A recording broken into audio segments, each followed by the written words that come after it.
Let's go to Michael, Las Vegas. K-Don listener on line 8. Michael, thanks for your patience. Welcome to the show. Thank you. Jerry, people are fed up with so-called free trade and capitalism. That's why the demonstrators are on the street, I would say, at least for some part of it. And you're the only talk show host that has spoken up in favor of us going to the streets. You're darn right what you said yesterday. We all should be down there on Wall Street. We all should be out there demonstrating, because you go to an Apple store, for example. Now everybody's bemoaning the death of Steve Jobs. This guy, I don't think, has created maybe a few American jobs. Look at any Apple product off the shelf; they're all made in China. They're not made here. China, right? And again, not to dance on his grave or to in any way diminish the accomplishments of his life, but I mean, come on, let's get real.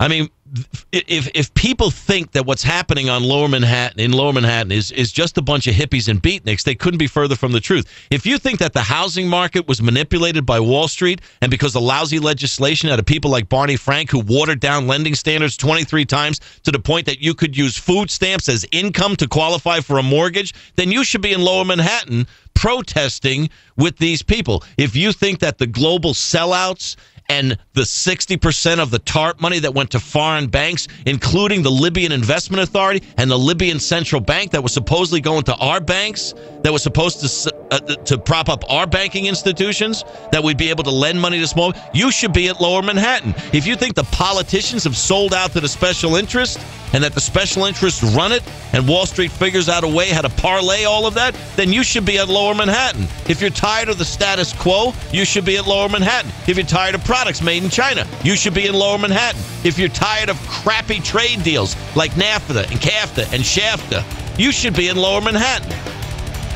Not just all hippies, it's not just all beatniks. It's people that are fed up. And of course, they're going to make them look like nut jobs because the status quo wants it to be the way it is. Stick with me. Jerry Doyle.